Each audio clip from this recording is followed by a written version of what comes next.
오늘 제가 나누게 될 말씀은 주제는 이름에 대한 이야기입니다. 이름. 제가 나눠드린 프린터물이 있는데 다들 받으셨죠? 네, 강의 들으시면서 짬짬이 생각하시면서 그 공간들을 채워나가시면 됩니다. 당신의 이름은 무엇입니까? 이것이 저의 질문입니다.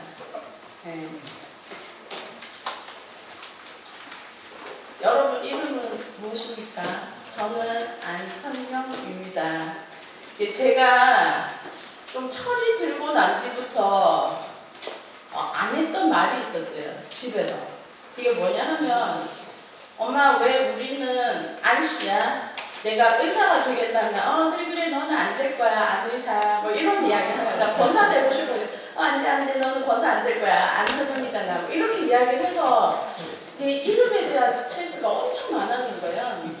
근데 철이 들고 나면서 아예 이거를 이야기를 안 해야 되겠다. 내가 뭐가 될지 어떤 사람이 될지 나누는 것들이 부끄러워지고 소심해지고 확신할 수 없고 그랬는 거예요. 근데 그 과정에 제가 마냥 포기를 했는가? 아닙니다. 연구를 했어요. 안이 들어가도 괜찮은 게 뭐가 있을까? 그래서 찾았습니다. 뭘 찾았냐면 안사람 이게 있는 거예요.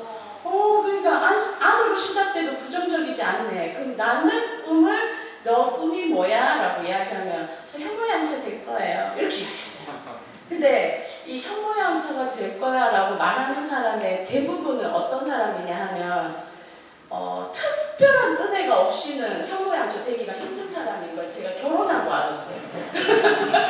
저희 목사님이 정말 이렇게 온유하고 겸손하고 모든 것을 수용하는 사람인데 저한테 매번 그래요. 너 나 안 만났으면 어쩔 뻔했어. 근데 본인은 결혼할 때 몰랐대. 부모님한테 인사를 이제 허락을 받으러 교제 허락을 받으러 왔는데 뭐 여차저차 해가지고 우리가 반대한다 이야기를 하시면서 목회자한테 얘를 보내기가 되게 민망하지만 우리가 자신이 없다. 얘의 성품과 성향과 행동과 반응들을 봤을 때 내가 진짜 하나님 앞에 죄를 더하는 더했지 덜하지 않을까봐 반대하는 거다.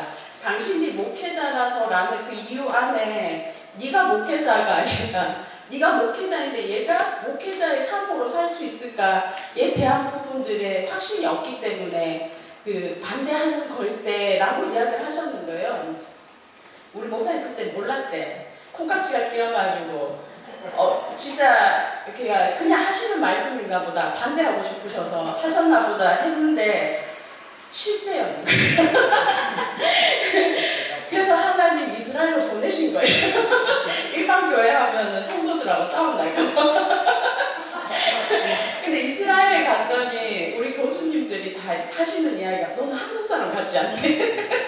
질문도 엄청 잘하고 저 그렇게 생각 안 하는데 뭐 이렇게 이야기하니까 저희 교수님들이 한국 사람 중에서 이렇게 질문 많이 하고 자기 의견을 분명하고 이거 처음 봤다는 거예요. 그래서 감사로 받겠습니다. 이렇게 하고 하나님 정말 살아계시다. 나를 정말 잘 아셔서 한국 땅이 아닌 이스라엘로 보내셨구나. 이걸 이제 경험했던 13년의 시간과 결혼 생활이었습니다.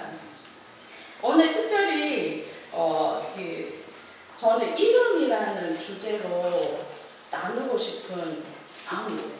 각자의 이름이 있는데 제가 안 사람을 발견하고 안심하는 그 사이에 하나님께서 생각들을 계속 발달하게 하시고 기도 중에 제 이름이 어떤 의미인지 가르치기 시작하셨는데 제가 한자로 평안할 안, 베풀 선, 빛날 영자를 쓰는데 그게 네 이름이 아니야. 내 이름이야. 라는 마음을 주시면서 어떤 마음을 또 주셨냐 하면 네가 평안함으로, 화평함으로 선을 베풀면 내 이름이 높아질 거야. 이게 네 이름의 진짜 뜻이야. 그러니까 너는 더 이상 네가 왜 안 쉬는 것을 화내지 마. 라고 말씀을 하셨어요. 그때부터 저는 이름에 대한 얼마나 큰지, 그리고 하나님이 내 이름을 아신다는 것이 얼마나 영광스럽고 거룩하고 태초부터 계획하고 계셨는 것인지 그 꿈꾸기 시작한 그런 사람입니다. 그래서 여러분 지금 이제 그 옆에 알고 계시는 분도 계시고 안 계실 분도 계시지만 잠깐 인사를 할게요. 제 이름은 누구누구입니다. 저는 이런 사람입니다. 반갑습니다.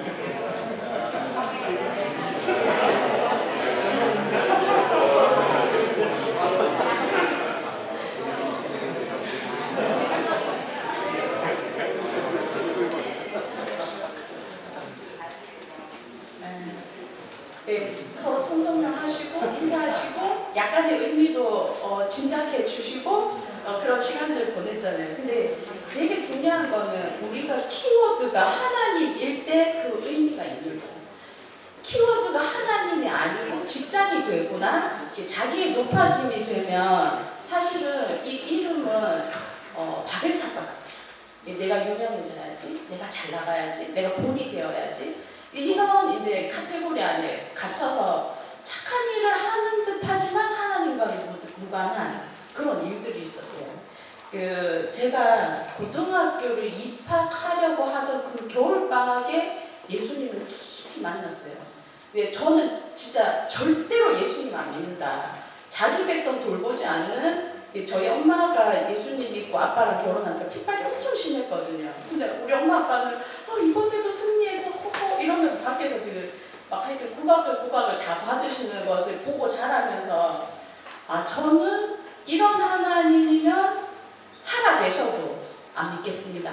왜냐하면 자기 이름을 위해서 희생당하고 고난당하는 하나님의 사람들을 외면하지 않으셨으니까 나는 그렇게 외면당하고는 살고 싶지 않습니다. 그래서 내가 예수님 안 믿겠다고 결단하고 모태신앙의 가정 안에서 유일하게 교회 안 다니는 그런 사람이었어요. 근데 고3 때 제가 중3 때 오른팔이 부러지면서 집에 식구들은 다 이렇게 교회 수련회를 가고 언니도 이제 수련회를 가야 되는데 혼자서 밥 먹기가 너무 어려운 거예요. 근데 우리 언니가 엄마 아빠를 설득해서 걱정하지 마시고 수련회 다녀오셔라. 내가 데리고 얘를 수련회를 데리고 가겠다. 그러는 거예요. 그래서 선영아 네가 그때 당시에 3박 4일이 수련회 기본이었거든요. 3박 4일 동안 먹을 것이 없고 힘들 거니까 수련회 잠깐 가면 밥은 다 준다. 그러니까 밥만 먹어라. 아무것도 안 해도 된다. 니는 여자들 숙소에만 있으면 된다. 다른데 아무데도 안 와도 된다. 성경 공부도 안 해도 된다. 아무것도 안 해도 된다. 해서 그럼 진짜지 몇 번을 약속을 잡고 가는 거예요. 근데 할렐루야. 우리 하나님 살아계십니다. 여자 숙소가 집회실이었습니다. 그때 예수님을 이제 깊이 만나면서 제가 하나님이 너무 좋아졌어요. 이렇게 대화가 가능한 분이셨어? 그리고 내가 궁금한 거를 내가 생각만 했는데 설교자를 통해서 계속 대답이 들리는 거예요. 그런 일들이 계속 있으면서 제가 이제 예배 시간에 대한 그 사모함이 커졌는 거. 하나님 말씀하시는 시간. 내가 묻고 싶은 거 물으면 대답해 주시는 시간. 이렇게 해서 제가 3년을 하나님을 배워가고 알아가고 쫓아가고 하나님이 이렇게 말씀하셔라고 말하는 재미에 3년을 살았던 거예요. 그러면서 제가 대학 입시를 쳤어요. 그때 첫 번째 수능이라는 제도가 되어 있을 때 시험을 쳤는 거예요. 그냥 하나님 위해서 살겠다고 했으니까 반드시 좋은 결과가 있을 거 하고 막 시험을 쳤어요. 결과가 어땠을까요? 대학에 합격을 했을까요? 왜 아니라고 생각하시는 거예요? 그렇게 단호하게 맞습니다. 대학에 떨어졌어요. 그러니까 제가 내가 드린 그 3년의 그 헌신에 대한 대가가 도착할 거야 하면서 낙심도 하고 삐지고 하나님 모르는 척 살겠어 하고는 그때부터 또 교회를 안 다녔어요.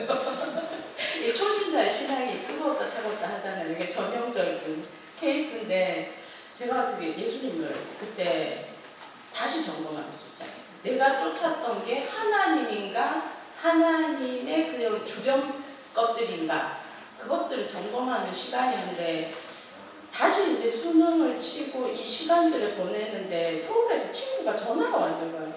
선영아, 하나님이 널 위해서 일하고 계셨어. 그러면서 얘가 울면서 전화를 하는 거예요. 하나님의 대학이 생겼대.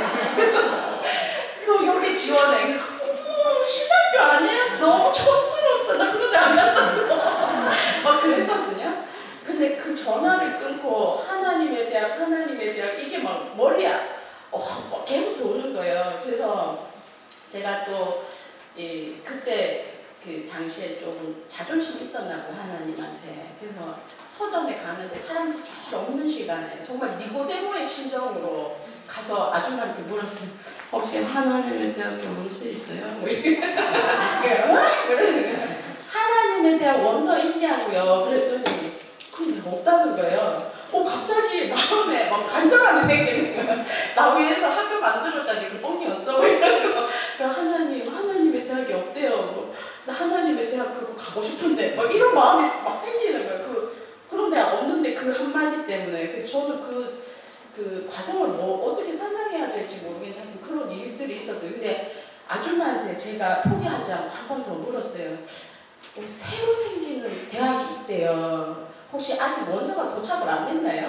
그렇게 이야기했더니 아줌마 알겠다는 듯이 저를 쳐다보는 거예요. 그러면서 흰색 봉투에 아직도 생각이 나요. 흰색 봉투에 약간 밝은 민트색의 그 포장지 그 뚜껑만 봉투 뚜껑만 그렇게 돼 있는 한동에 여기 지금 칠판이 없는데 요렇게 로고가 이렇게 H고 N인데 그 사이에 이렇게 뾰족하게 돼 있는 로고가 있는 그 봉투를 내밀면서 한동대학교가 하나님의 대학교였어? 이렇게 묻는 거예요. 그래서 예 그렇대요. 하면 내가 봐도 되게 기뻤는 거예요. 무슨 구원을 얻은 것처럼. 그러면서 이제 한동대에 들어오게 되었고 그 한동에서 이제 하나님이 얼마나 정말 나를 위해서 한국에 학교를 세우실 정도니 하나님 스케일 장난 아닌 걸 이러면서 학교 생활을 하게 됐었어요. 그리고 제가 이스라엘에 가 있는 동안에 사실 한동에 대한 생각은 오르통에서 계속 생각이 들었어요. 잊어버리고 있다가 겨울만 되면 오르팀들이 왔었거든요. 그럼 저희 집에 머물고 키부츠에 갔다가 주말엔 또 저희 집에 오고 이 일들을 하니까 한동에 대해서 계속 생각이 되잖아요. 그 특별 시기에 하나님께서 그런 마음을 주시는 거예요. 그냥 한동대가 한동 세워졌다고 한동이라고 하지만 한동대학교가 한국의 동쪽에 있다고 해서 한동이라고 했지만 나는 이 학교를 하나님의 대학교로 부를 거야. 내 이름을 줬어. 그 마음을 주시는 거예요.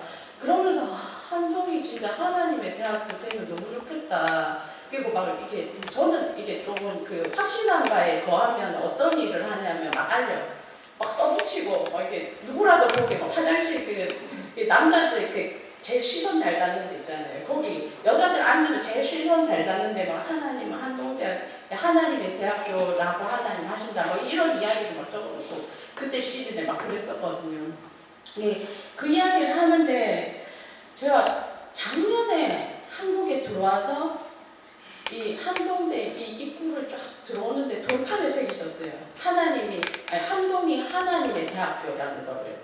그 H U가 있는데 그 사이에 G가 이렇게 크게 있는 거예요. 제가 그러니까 그걸 보는데 하나님 살아계십니다. 하나님 정말 신실하십니다. 꿈꾸게 하셨는데 그거를 보게 하셨군요. 그래서 제가 그 돌판을 기념으로 사진을 찍고 막 그러니까 우리 목사님이 참 그런 이야기 하시는데 또 사진 찍어주고 다 할 건 다 하시는 그런 분이세요. 그래서 이게 하나님이 한동이 하나님 것인 거를 하나님이 드러내셨구나. 그거를 보면서 하나님 이제 하나님 마음껏 일하세요. 이전에도 계속 하나님의 대학인 것들 우리가 알고 배우고 자라왔지만 이후로도 하나님이 하나님의 대학교의 주인이신 것이 드러나기를 원해요. 근데 사명원이 생겼는 거예요. 너무 놀랍지 않나요? 하나님께서는 이 일을 구체화시키고 가시화시키시고 연합적으로 하시기 위해서, 입체적인 돌봄을 하시기 위해서 이 사명원을 세우시고 사람들을 모으시고 동원하시고 가르치고 계시는 거예요. 그래서 이름이 이렇게 중요합니다. 하나님 정말 쉬지 않으시는데 한국을 향해서도 쉬지 않으세요. 보여드릴게요.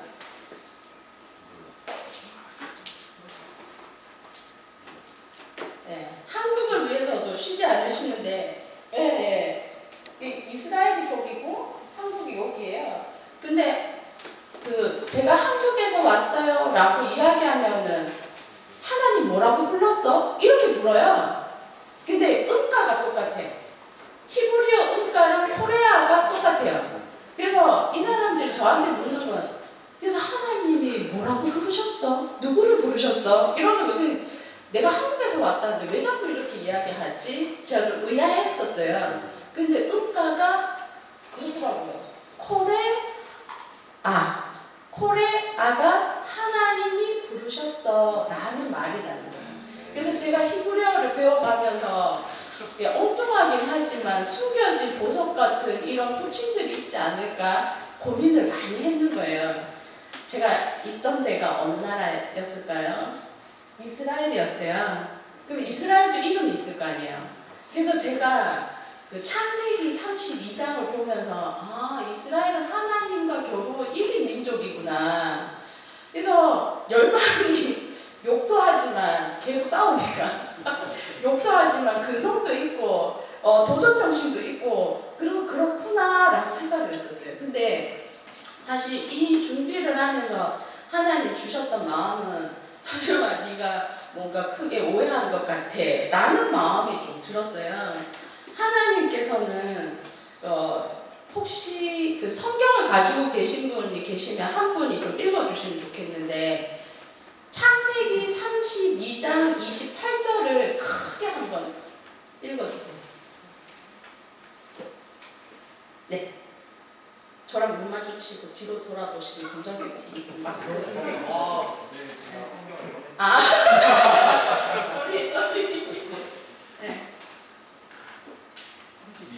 네. 32장 28절. 그가 이르되 내 이름을 다시는 야곱이라 부를 것이 아니요 이스라엘이라 부를 것이니 이는 내가 하나님과 및 사람들과 겨루어 이겼습니다. 네. 여기에 하나님과 겨루어 이긴 이스라엘이라고 말하고 있잖아요. 근데 히브리어를 한번 볼게요. 이 말이 뭐냐 하면은 너 야곱이라고 더 이상 네 이름을 말하지 마. 그게 첫 번째 줄이에요. 왜냐하면 너는 이스라엘이 될 거기 때문이야. 왜냐하면 너는 하나님과 사람하고 다투어 싸웠지만 이스라엘이 될 거기 때문이야 라는 게 히브리어 원어의 해석이에요. 이게 무슨 말이냐 하면 하나님은 야곱의 전체 인생을 보셨어요. 태어날 때부터 움켜잡으면서 에서와 다투었어요. 내가 반드시 이긴다. 근데 둘째로 태어났어. 근데 또 이삭에게까지 가서 움켜잡았어요. 아빠 장자 죽고 나한테 주면 안 돼. 막 거짓말하고 분장해가지고. 라반한테도 그랬어요. 안 뺏기려고 막 수수고 막 이렇게 양들한테 뭐 엄한 짓 하고 뭐 그렇게 해가지고 재산도 늘리고 아내도 없고 늘 자기가 노력했는 거예요. 근데 심지어 이 본문에서는 어떤 일이 있냐 하면 하나님과 싸워요. 축복 안 해주시면 제가 이거는 못 놔요. 그때 하나님이 물으시는 게 27절 말씀이에요. 하나님이 뭐라고 물었냐면 네 이름 뭐야? 야곱이 대답해요. 야곱이에요. 28장에 말씀하세요. 너 야곱 맞아. 근데 야곱이라고 이제는 안 부를 거야. 이스라엘이라고 해. 이전에는 네가 사람과 하나님과 다투는 사람이었고 그걸 이기려고 하는 사람이었지만 이제는 하나님이 너를 이기시고 주도하시고 이끌겠다는 말이야. 그래서 네 이름이 바뀌어져야 돼. 그래서 이스라엘을 부르신 거야. 너는 이제 가족의 아빠가 아니야. 12지파의 족장이 아니야. 나는 너를 통해서 나라를 만들 거고 열방의 회복을 말할 거야. 너의 자손을 통해서 예수 그리스도를 줄 거야. 이거는 아브라함한테 약속했는 거다. 정말 별들같이 많아지는 그 후손들 중에 예수 그리스도가 있을 거야. 그리고 수많은 별들의 이름을 내가 알고 있어. 한 사람 한 사람을 내가 알고 있어. 찾을 거야. 나는 너의 아버지가 될 거야. 이게 이스라엘에게 주시는 하나님의 이름이었어. 이스라엘은 야곱으로 인식하기까지 얼마나 걸렸냐 하면 애국으로 넘어가기까지 몰랐어요. 그냥 삶을 살았어. 열심히 하나님을 인식하면서 배워가면서. 그런데 결국에는 바로 앞에 뭐라고 이야기하냐면 험한 세월을 살았습니다 라고 말을 해요. 야곱은 자기가 이스라엘의 이름을 받았지만 그 이름값을 찾는데 너무 어려웠던 거예요. 어떻게 해야 될지를 모르는 거예요. 그 결국에는 애국 땅까지 가족들 다 데리고 왔는 거예요. 나라가 서는 걸 보지를 못했어요. 근데 하나님은 보고 계셨어요. 종살이가 지나고 광야를 지나서 아브라함에게 약속하신 땅으로 돌리시면서 이 백성은 뭐라고 부름을 받았냐면 더 이상 히브리인이 아니에요. 넘어온 사람이 아니고 이스라엘이라고 불리기 시작했어요. 족속으로 존재했지만 가족으로 존재했지만 이스라엘이라는 이름을 가진 나라가 되었어요. 이 시간 가운데 하나님께서는 이스라엘을 가르치시고 열방을 가르치시고 일들을 해 나가셨습니다. 그리고 사도 바울을 통해서 우리에게까지 복음이 들어오게 하셨어요. 그리고 열방 가운데 하나님의 이름이 높여지기를 원해서 예수 그리스도의 이름이 증거되기 위해서 그 일을 쉰 적이 없었어요. 한시도 쉰 적이 없으세요. 예를 들어서 저희가 이스라엘에 있으면 이스라엘 활동하는 시간 한국이 자는 시간이에요. 근데 저희가 자는 시간은 한국이 낮 시간이에요. 근데 제가 그거를 느꼈어요. 저희가 자고 일어나면 엄마가 일을 해결해놨어. 아빠가 일을 해결해놨어. 교회 동력자들 일을 해결해놨어.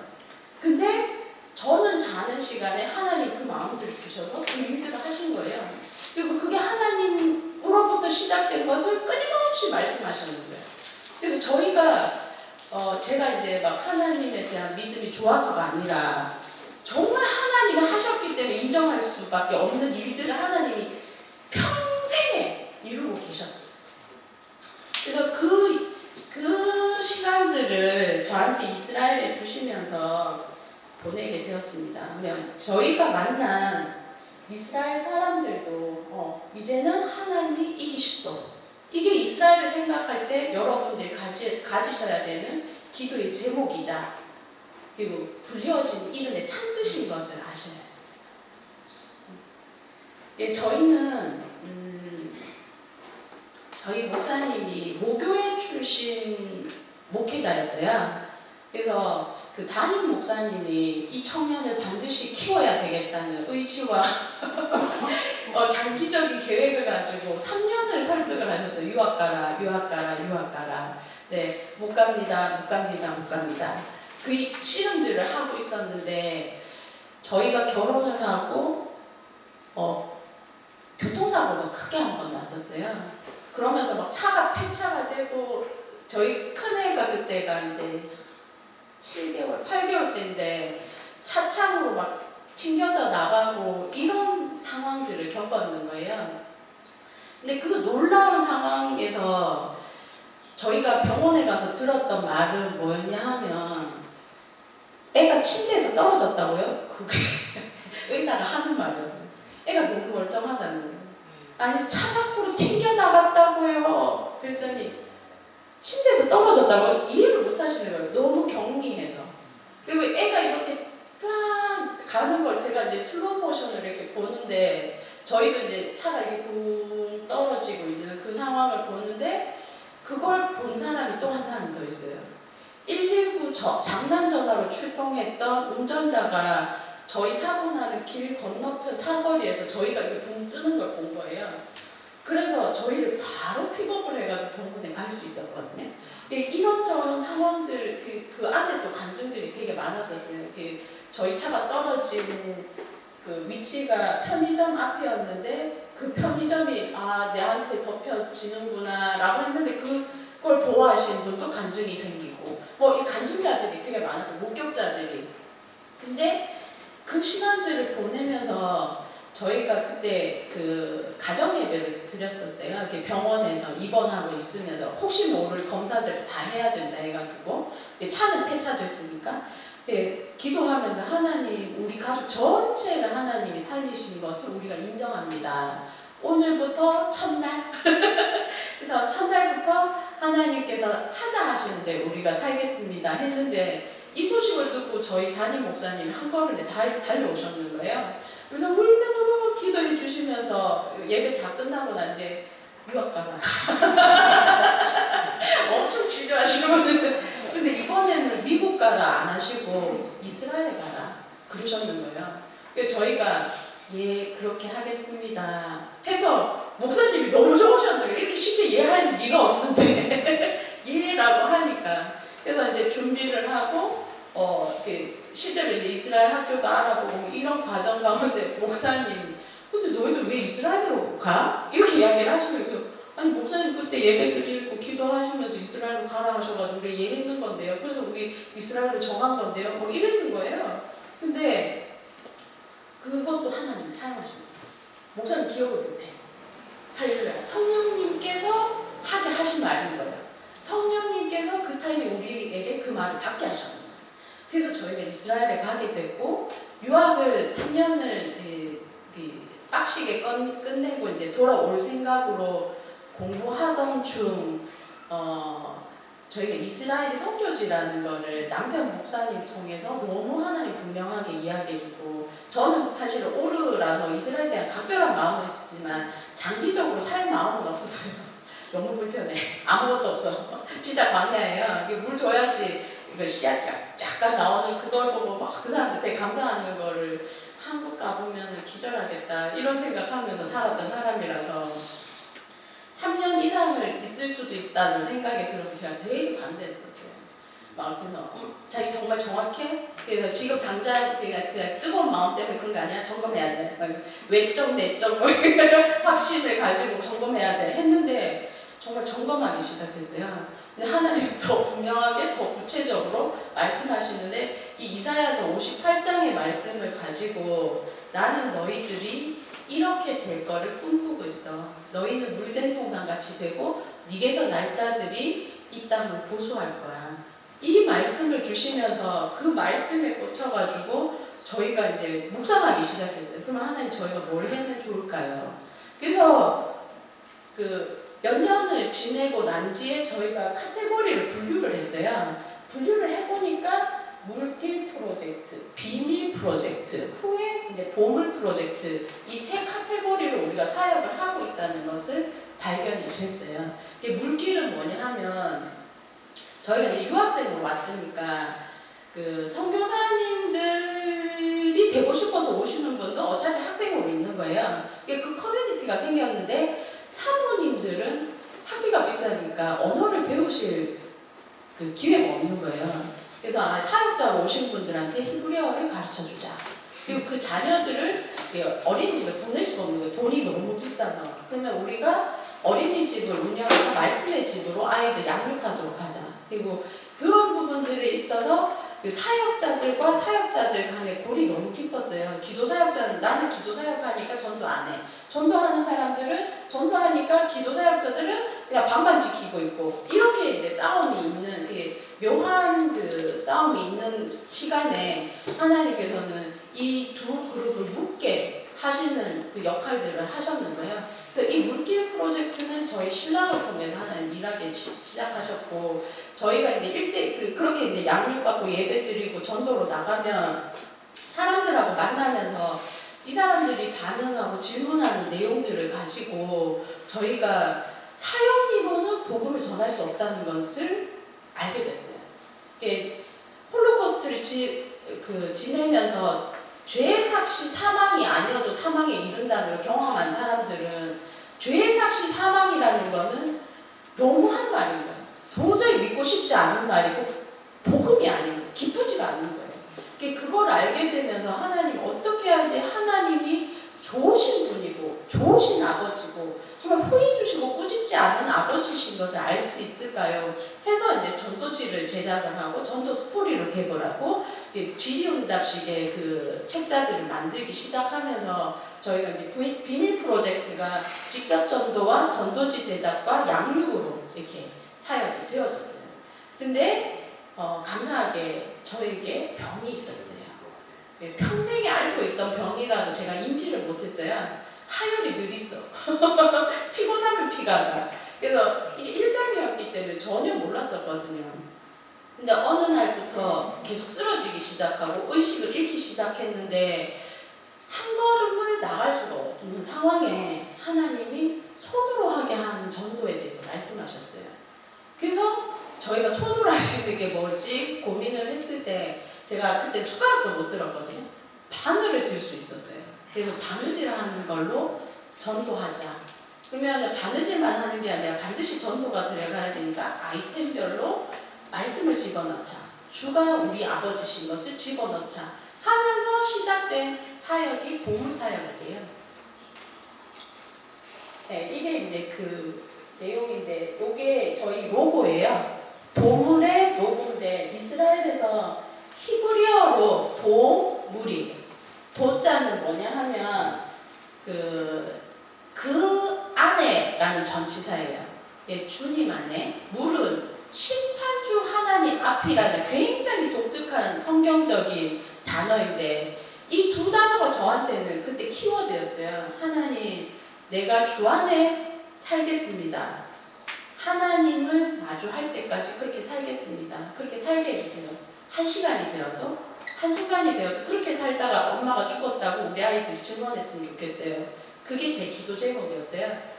그러고 난 뒤에 이게 이제 프로젝트화 되면서 보물의 이름을 아예 붙이게 되는 거예요. 하나님 나를 그렇게 기도하게 하셨던 것처럼 내게 붙여주시는 사람들이 그렇게 살 수 있도록 우리 공동체가 같이 힘쓰겠습니다. 그래서 보물의 이름은 보물 대신 예수 그리스도를 증거하는 거고 발견하게 하는 것이지만 궁극적으로 우리의 기도이고 고백이고 결단이고 각오예요. 그리고 우리에게 붙이신 사람들이 그렇게 되도록 방향성을 이야기를 하고 있다. 우리의 질그릇 같은 이 육체, 정신 이걸 뛰어넘는 보배이신 예수 그리스도가 우리 가운데 담겨지고 증거되기를 원합니다. 이 보물 프로젝트가 처음 태동할 때 제가 계속 쓰러질 때 저희가 이제 양육하고 전도했던 친구들이 몇 있었어요. 근데 그 중에 한 명이 라울이에요. 그 전까지 저희가 사실은 저희 현지인들 사진을 찍질 않았었거든요.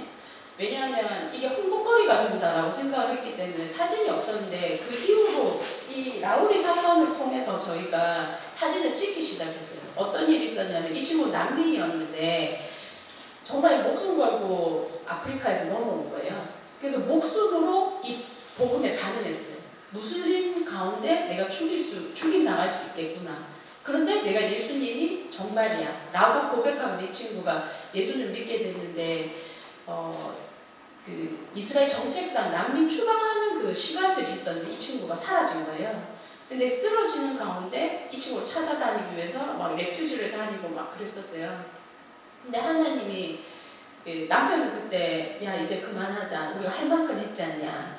근데 제 마음에는 하나님이 찾으실 때까지 참는다 했는데 내가 포기해버리면 얘는 뭐가 되냐고 말씀을 어떻게 받겠냐고 그렇게 이제 말하면서 계속 저희가 전국을 몇 번을 돌고 인권 변호사 찾아가고 이런 일들이 있었는 거야.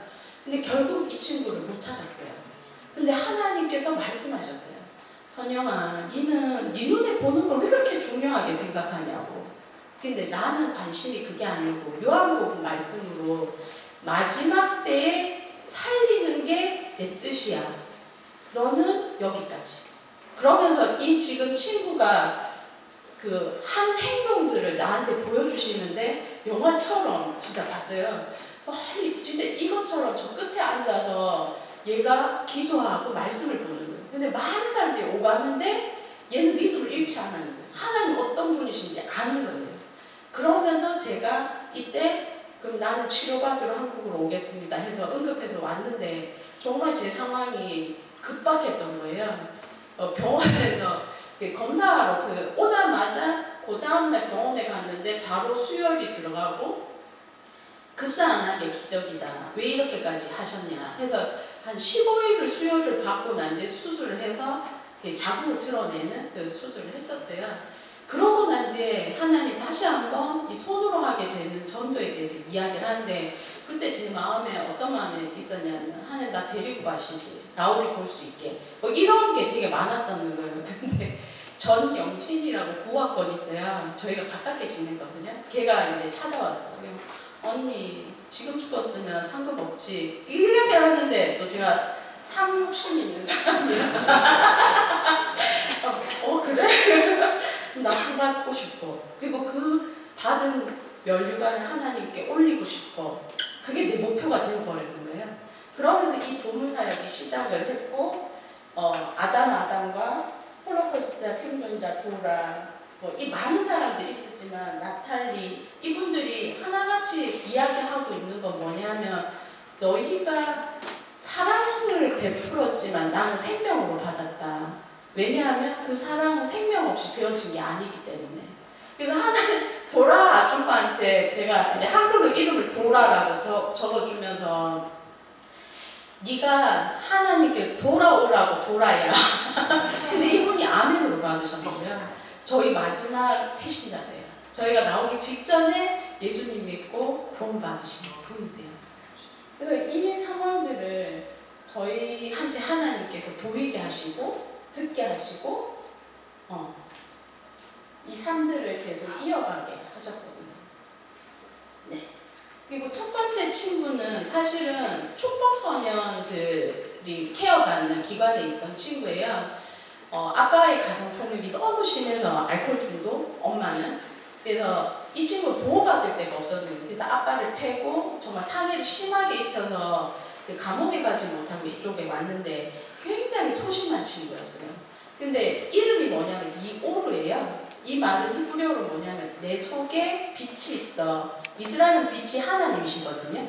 예, 내 속에 하나님이 있어 라고 했는데 단 한 번도 자기 안에 하나님이 계시고 빛이 있다고 생각을 못했는데 이 바느질 수업과 멘토링을 통해서 이 친구가 고백했는 게 뭐냐면 정말 하나님이 나 안에 있는 걸 내가 확신해. 빛으로 오신 걸 내가 믿어. 치유하시는 하나님이신 것을 내가 경험해. 라는 고백을 하면서 지냈던 친구고 그 다음에 이제 자나네시 같은 경우는 에티오피아에서 온 친구예요. 저희가 이제 정착촌에도 수업을 진행을 하는데 직업교육을 하고 하는데 이 친구가 밖에서 막 전기를 내리고 방해를 엄청 하는 거예요. 이렇게 안 되겠다. 얘를 수업에 들여야 되겠다. 그래서 어른들 틈에 얘가 들어왔어. 야 이거 직업교육이니까 너 잘 들어. 근데 직업반은 예수님에 관련된 관광상품을 만드는 거예요. 그래서 계속 예수님을 이야기해요. 그러면 얘가 뭐라고 이야기하냐면 왜 엄마들 대답 안 하시냐고 예수님이잖아요. 이렇게 이야기하면서 예수님을 증거하는 사람으로 바뀌는 거예요. 얘 형편은 사실 되게 동생도 돌봐야 되고 무기력한 엄마와 아빠 사이에서 통역관을 자처해야 되고 짐이 무거웠는데 이 시간에 하나님께서 깊이 만나주시면서 이 아이가 나는 하나님 자녀야 라는 걸 경험한 친구예요.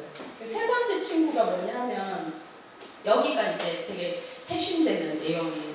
나다나엘이라는 친구인데 이 친구가 그 가정폭력으로 초등학교 때부터 부모와 분리가 됐어요. 근데 약물 없이는 이 분노 조절이 안 되는 거예요. 근데 바느질 수업을 하고 싶어서 들어왔는데 저희가 교장 선생님한테 부탁을 했어요.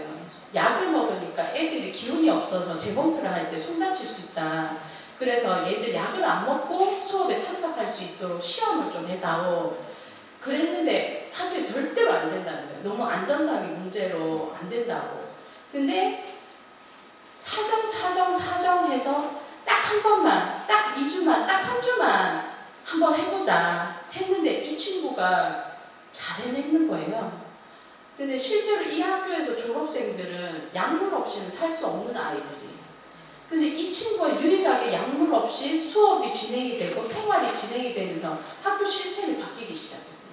그리고 이 친구가 바느질을 배우러 왔는데 한날은 이런 이야기를 하는 거예요. 저희 목사님이 그날 이제 물었어요. 나다나엘아, 네가 오늘은 뭘 배웠니? 이야기를 했더니 하나님이 사람을 창조하시고 좋았다라고 말씀하셨대요. 근데 그게 나한테도 좋았다라고 말씀하신 거래요. 저 그거 배웠어요. 뭐 이런 이야기들을 쭉 해나가니까 저희 안에 이게 바느질이었지만 아이템을 만들었지만 이 아이들이 이렇게 먹고 있는 거는 말씀이었구나 라고 이제 확인하고 자라나게 되었어요. 근데 이 친구를 위해서 기도해 주기를 원하는 것은 사실 최근에 이제 얘는 이제 졸업하고 일반 학교에도 들어가고 최근에 이제 텔아비브 대학교에 의상학부로 진학을 하려고 이제 준비하고 있는 이제는 했겠다 하고 했는데 최근에 이제 할머니가 돌아가시면서 텔아비브 지역에 있는 그 정말 안 좋은 습성과 영을 다 흡수하는 거예요. 마약에 손을 대고요. 동성애에 관심이 가져가지고 이게 하나님의 말씀을 접목했지만 젖먹이 아이가 단단한 식물을 심을 수 있을 때까지 케어가 필요한 거예요. 그래서 이 기도가 여기 한국에서부터 들려지면 이 친구 살을 수 있어요. 그래서 여러분들이 오늘 이 시간에 이 친구를 기억하면서 기도해 주세요. 나다나엘이 빛을 받은 자인데 빛 가운데 행할 수 있도록 극복할 수 있도록 슬픔이 장악하지 못하도록 기도해 주시기를 바랍니다. 이 두 친구는 이제 아랍 학교에서 저희가 수업하고 지냈던 데고 마을 이름이 예수님의 친구 마을이에요. 그래서 예수님에 대해서 엄청 잘 이야기할 수 있던 그 상황이었어요.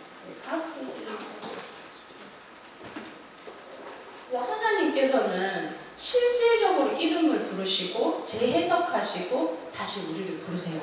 그러면 우리는 여기 모이신 선교 지망생 혹은 선교사들을 훈련하는 기관에서는 뭘 하셔야 되냐면 내가 확신하고 있는 게 뭔지 아셔야 돼요.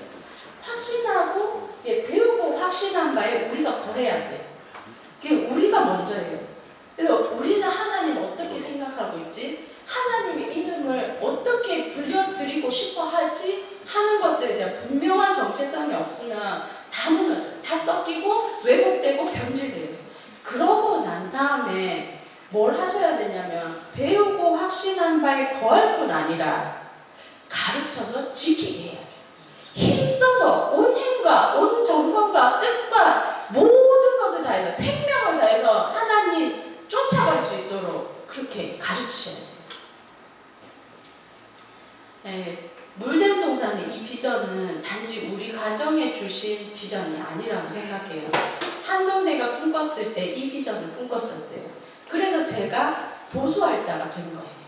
그래서 저에게서 남자도 보수할 자가 되는 거예요. 여러분들 가운데 보수할 자가 반드시 일어날 거예요. 이 일은 하나님 계속하고 계세요. 포기하지 않으세요. 근데 단지 우리가 지쳐요. 포기해요. 근데 하나님은 지치지 않으세요. 계속적으로 공급하시고 동원하실 거예요. 그것을 기대하셨으면 좋겠어요. 그래서 오늘 이제 같이 기도하고 찬양할 건데 이거는 안 보셔도 되고 이 나칼리라는 엄마가 이제 고맙다고 인사 보냈거든요. 나중에 이제 원하시는 분들한테 보내드릴게요. 근데 오늘은 같이 같이 기도하고 찬양하면 한 번만 하고 헤어지면 좋겠습니다.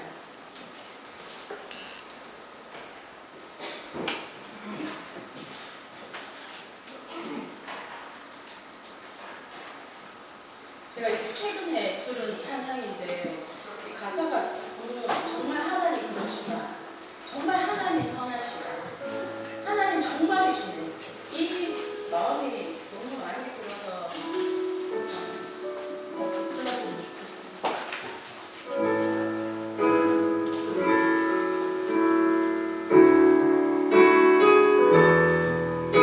사랑해요.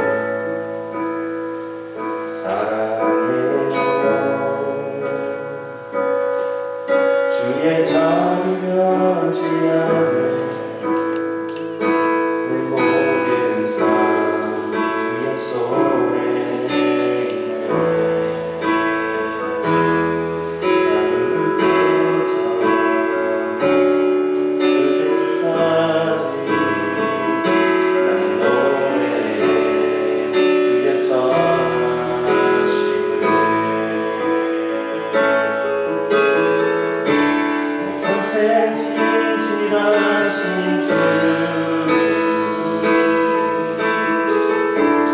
평생 주신 하나님 하루는 길 때까지 노래해 주의 선하심을 사랑해요 사랑해요 주의 자비 변치한 내 몸은 주의 손에 있네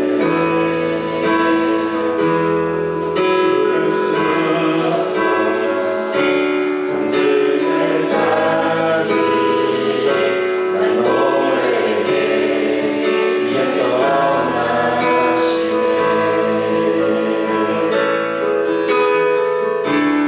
평생 신실하신 주 내 평생 좋으신 하나님 나의 호흡 끊길 때까지 난 노래해 주의 선하심을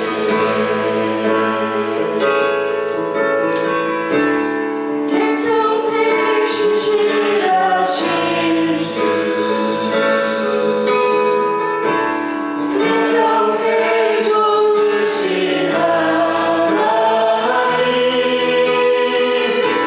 나의 호흡 끊길 때까지 난 노래해 주의 선하심을 우리 함께 기도합시다. 하나님 선하십니다. 하나님 살아계실 뿐 아니라 선하신 분이십니다. 나에게도 열방에도 교회에도 이스라엘 가운데도 하나님 선하신 분이십니다. 우리가 그것을 올려드립시다. 우리의 헌신이 어떠하든지 상관없이 하나님 일하십니다. 하지만 하나님께서 우리를 부르신 것은 동참하기를 원하십니다. 하나님 어떻게 일하시는지 바라보기를 원하시고 하나님 알기를 원하십니다. 주가 우리 하나님이신 것을 알기를 원하십니다. 우리 함께 기도합시다. 하나님 선하신 분이십니다. 주님 감사합니다. 살아계시고 우리를 지명하여 부르셨을 뿐 아니라 우리를 사랑하시고 아끼시고 지도하셔서 내가 이기겠노라 말씀하시는 하나님이신 것을 고백합니다. 우리 인생을 주님께 드립니다. 주님께 의탁합니다. 우리의 힘이 아닌 우리의 능력이 아닌 우리의 경험이 아닌 하나님의 그 하나님 되심으로 일하시기를 소원합니다. 우리 인생 가운데 하나님 임재하여 주시옵소서. 우리 인생 가운데 우리를 만나 주십시오. 우리가 미끄러질 때마다 왜곡되어질 때마다 변질되어질 때마다 죄의 그 자리에 있을 때마다 건지시는 하나님이신 것을 고백합니다. 우리의 선함이 우리의 의로움이 하나님 그것을 이루지 못함을 고백합니다. 오직 예수 그리스도의 보혈만이 우리를 새롭게 하시는 분이더러 하나님의 아버지 되심을 하나님 증거하는 자리까지 이르게 하신 것을 믿습니다. 한동을 축복합니다. 하나님의 대학으로 서게 하여 주십시오. 하나님의 이름을 증거하는 자들로 서게 하여 주십시오. 훈련되어지는 모든 기관들 하나님 학생들 가운데 하나님이 누구신지 아는 그러한 지혜를 허락하여 주십시오. 하나님 아닌 것에 목숨 걸지 않게 하시고 하나님 시간을 쓰지 않게 하여 주십시오. 하나님께 집중하는 학생 되게 하여 주시옵소서. 하나님 감사합니다. 하나님 살아계셔서 이스라엘까지 보내셔서 저에게 가르치신 것들이 이 땅 가운데 흘러가기를 소원합니다. 하나님 한독에서 제가 참 많은 것들을 거저 배웠습니다. 사랑을 받았고 교수님들이 어떻게 사시는지를 제가 목도하였습니다. 그래서 하나님이 어떤 분이신지 알 수 있었습니다. 하나님 이 한동을 축복합니다. 교수님들을 축복합니다. 직원들을 축복합니다. 교목실을 축복합니다. 학생들을 축복합니다. 하나님 학부모들을 축복합니다. 열방에 흩어져 있는 선교사들을 축복합니다. 우리를 연합하게 하시고 하나님 나라의 온전한 일꾼으로 세워주시기를 소망합니다. 아멘. 감사합니다. 오늘의 부족한 입술 가운데 하나님 역사하시기를 소원하며 하나님의 선하심을 기억하는 자리로 이끌어 주십시오. 감사드리며 예수 그리스도의 이름으로